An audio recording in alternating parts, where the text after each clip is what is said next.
But you know, what this looks like is a old-fashioned bear flag. We just go from bear flag to bear flag. This is what it's all about, right? This should be exciting.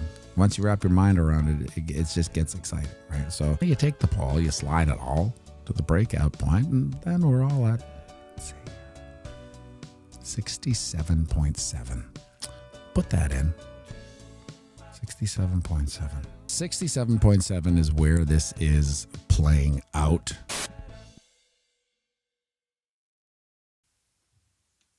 Not quite 67.7. Close, but without the cigars, though, they say. No cigars. Without, do they say without cigars? But get cigars if you're close. Now, where did we go? This is day one of the raw dog. No social media in the morning. Usually I do a little bit of research, but I just I'm going to come in completely cold. Right? Don't look at the charts. Don't look at anything. Just look at what it presents to you. Live in the present. Normally I'd be up 6:30, going through act, blah, blah, blah, blah, blah. It's just, let's do it a different way. How far did we get down to? 69.2, $1,300 away. I still think we're going to do it. I still think we're going to see 67.7 come in. Now, what we have to do, because we have got a lower low, we have to adjust our this really isn't the bull market rejection zone. This is just the next leg down rejection zone.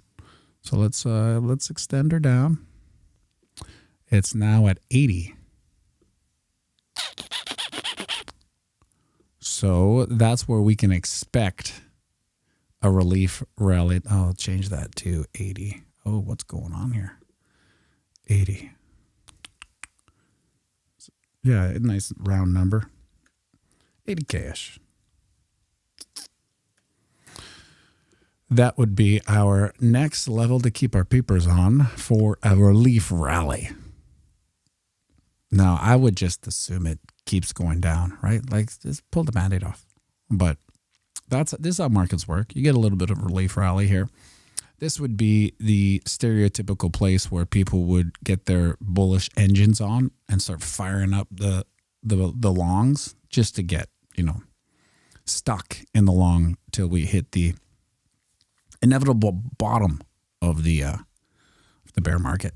64K-ish is where this channel will probably play out to, and then some. I think it's going to go lower than that for sure. Much, much, much, much lower.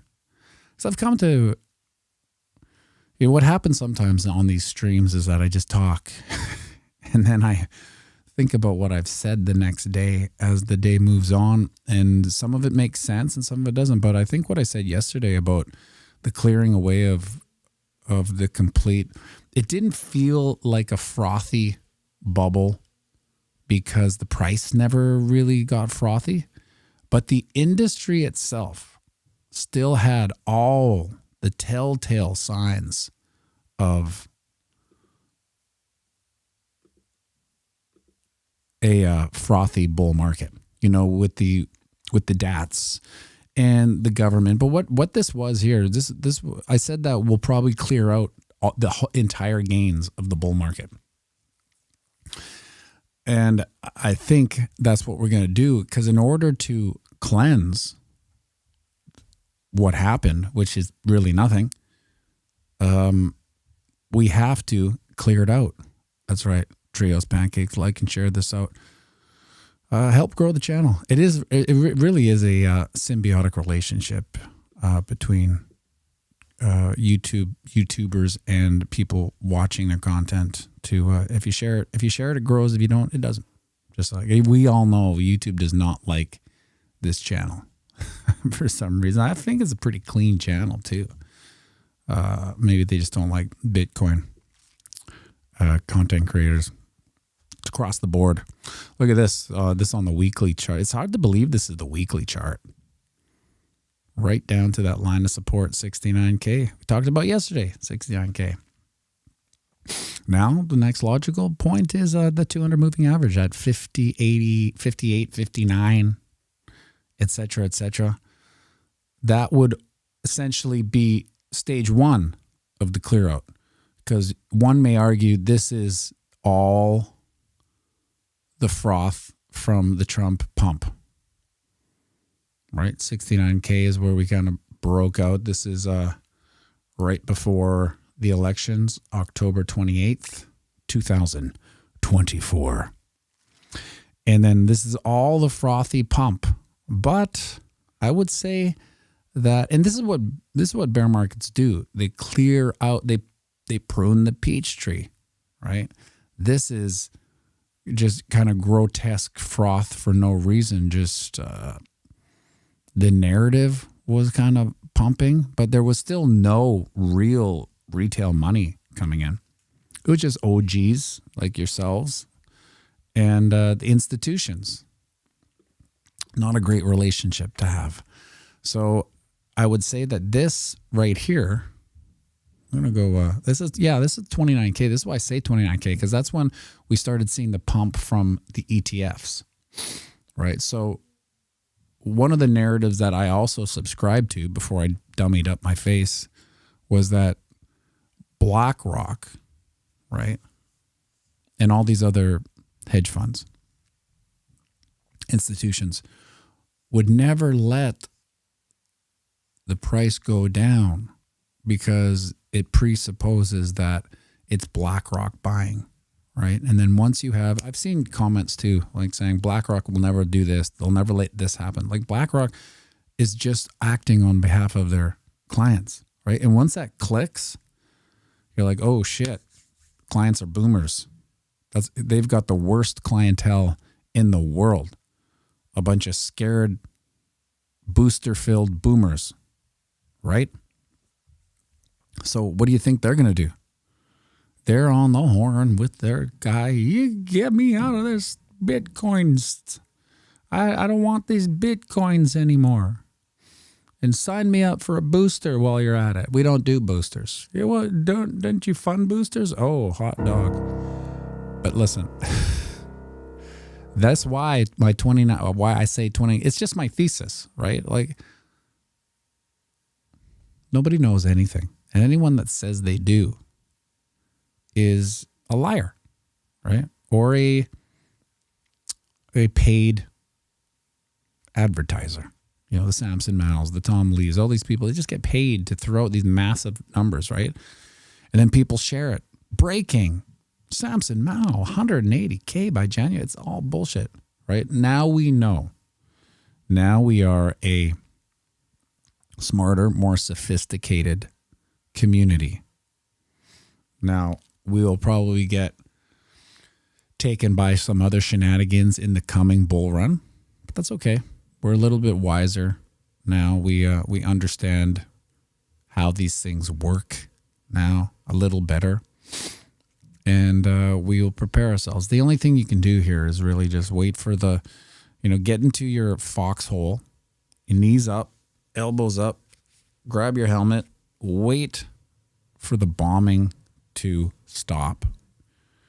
And then whatever dry powder you have, X equals 100, X equals 1,000, X equals 10,000, X equals 100,000. That's when you play it again. But it's going to be bumpy up until then. And it's the humble opinion of this piano that this. Oh, come on. It's not. No, I don't want the arrow. I want the thing. Yeah, the brush. That's what I'm got. This is all froth.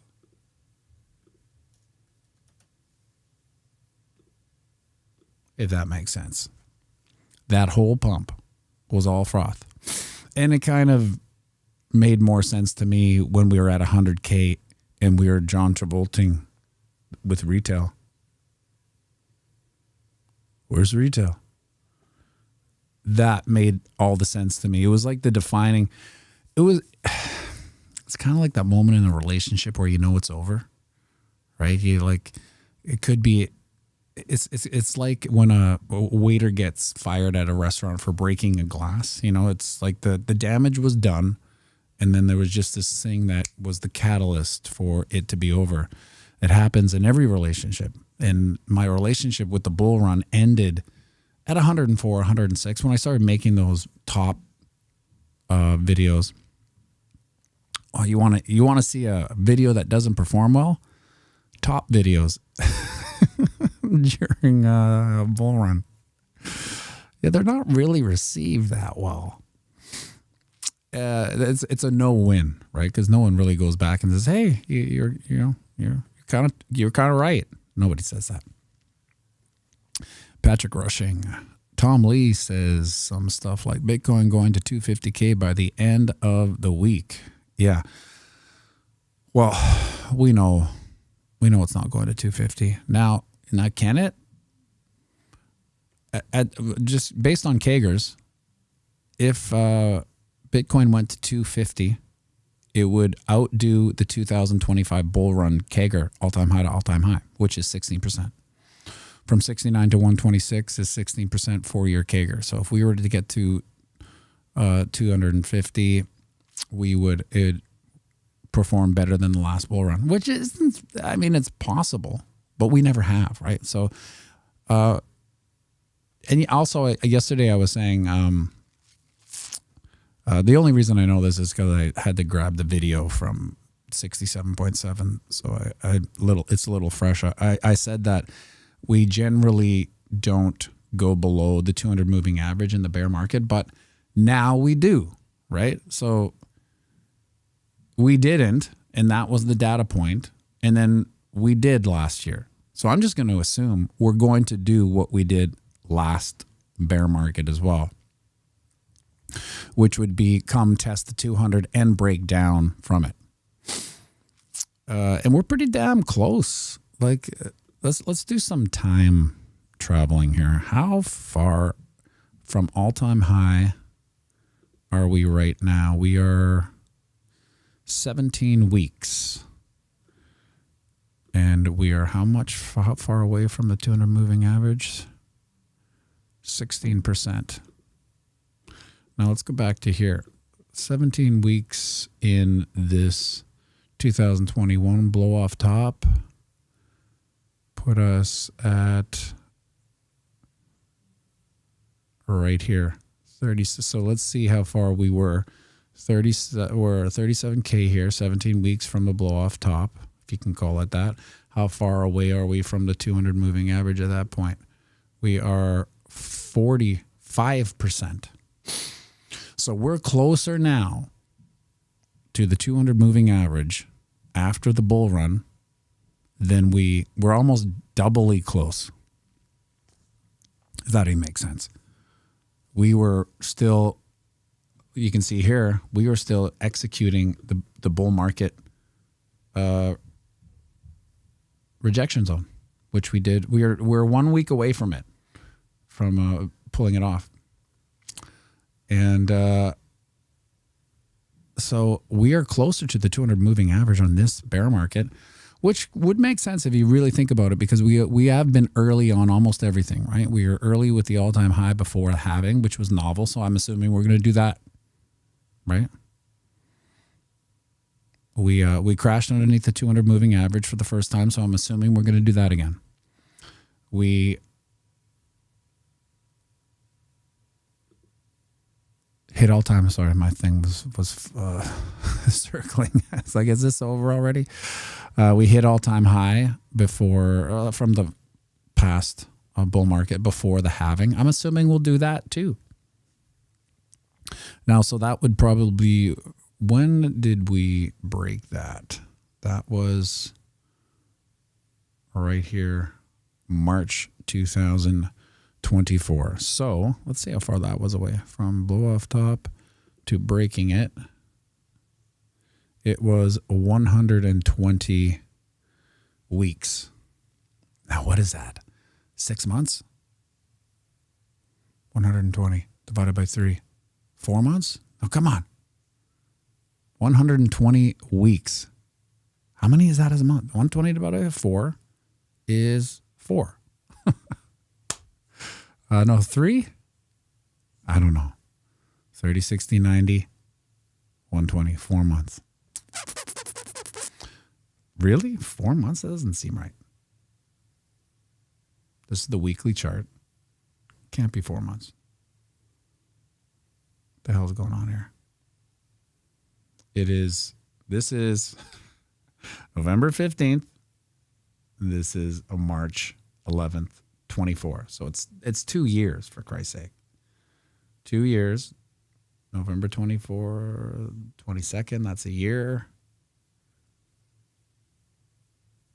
2 years. Almost 2.5 years. That was painful. Let's go out to 2.5 years. What would that put us at? Okay, February 26th. February 27th. February 28th. Come on.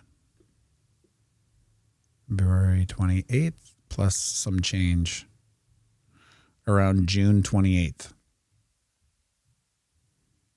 Let's put that in there. Come on. Got to do this first. June 28th. Break previous all-time high. So that would be 126, right? Break previous one high. We might as well add this because I'll forget this. June 28th, 2028. So there's some long-term planning for y'all. So that would make sense because this is really, if you really think about it, it's starting to look a lot like it. So just take this. This is noisy, man. Holy, let's get rid of this guy. Don't need this. What else do we have? We already know it's going down. We'll just leave it because that's all right. But if you look at here, this little bango drop, we're kind of doing that right now. Bingo, bango, drop. Right? Now, what was the actual, was it 77% all the way down? 77%, yeah. So this is my new theory, which is kind of Max Payne-y. And because we as Bitcoiners and humans love to, err on the side of best case scenario, whereas I don't really agree with that. It's usually the most painful. This is what the market does. It's a pain extractor, right? So I remember coming into the Q4 2025 when everyone was just like, I'll bet my life that the next 4 months are going to be amazing. That's the side of the boat that got crowded, right? And now there is a crowded side of the boat, which is we're going to see diminished lows in the bear. You've heard it, right? You've heard people say, well, we didn't get a blow off top, so we're going to have a, not so painful bear market. That's too busy now. The side of the boat's too busy. So what it's going to do, it's going to wreck those people. So let's go 77, just so we know where 77% is moving forward. That's a green arrow. What the hell? 77%, 126. 77 is 29K. Again, correlation through that. That would be, however, that would be where people would say, this is the bottom because it's the same as the last. Like that makes any difference, like we're guaranteed these patterns. We're not. So if 77 is, replaying the bear market for Max Payne, right? So this is how Max Payne works.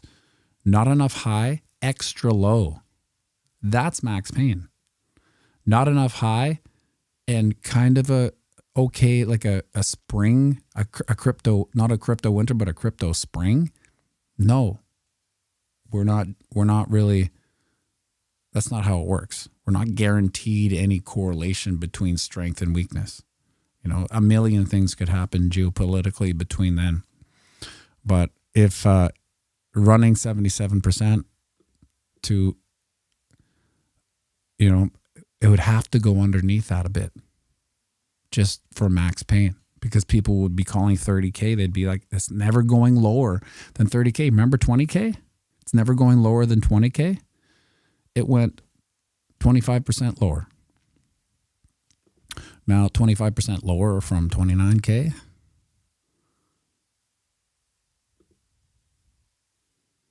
Is 22K. Now, I don't think it'll go 22K, but hey,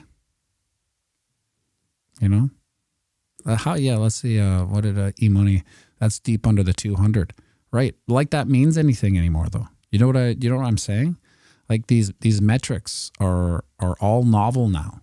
Once you break them, you know, you got to discard them almost and wait for another pattern.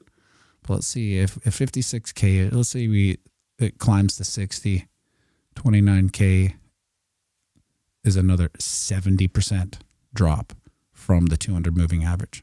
That is as violent. Maybe that's as violent as she needs to be, because it's always more violent than we're ready for, right? This isn't easy. You know, if it was easy, everyone would do it. But there's a reason why Bitcoiners are psychopaths and S&M lovers, right? Because it's hard. Now, this is what galvanizes Bitcoiners or chases them out. And a lot of times I found myself thinking, because I get questions from some normies that are freaking out. I just want to tell them almost, your life would be better if you just sold, right? Because they're not like this community. They're almost touristy, right? They're not cut out for it. I know it. In my heart and soul, I know that they're not cut out for it. Because who is? I mean, you got to be a psychopath to be a Bitcoiner these days. And what's going to happen is that the bearish news will galvanize us again, right? You can see it happening now. You know, it affects you because this is what bear markets kind of do. They're there to push you out. They're there to test you. They're there to give you as much pain as possible. Reconsider your whole goddamn life. That's what bear markets do. Now, I don't remember reconsidering it that much in the last one, because I think we were involved in a bullish delusion still. Like, we spent the majority of the bear market, or like the crypto sell-off, in denial. I personally haven't. Like, so since the 106, I've kind of framed this as being over. So it's not really, it's old news to me now. Indie Halo. I watch every day, but never make it live. You do an excellent job, Matty. Please keep up everything you've been doing and push into your goals. Well, will do. Listen, speaking of psychopaths in the Indie Halo, you also, this is layer 2 psychopathy, being on YouTube as a Bitcoiner now. You know, like having algorithms dump you in the toilet every day. Like, I'm more of a psychopath for doing this than being a Bitcoiner. Bitcoin is, we know that now. You know, it's easy now. All this stuff.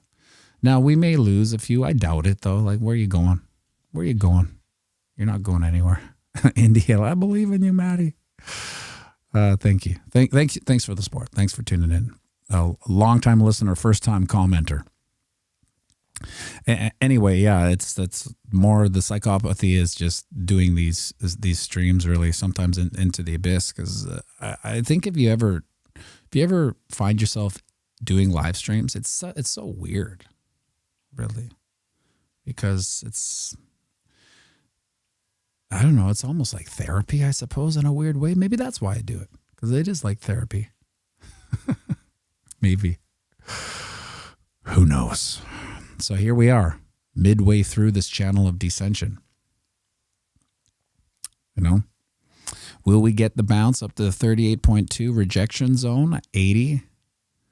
This will be a really interesting time. So I'm just going to do this for future videos.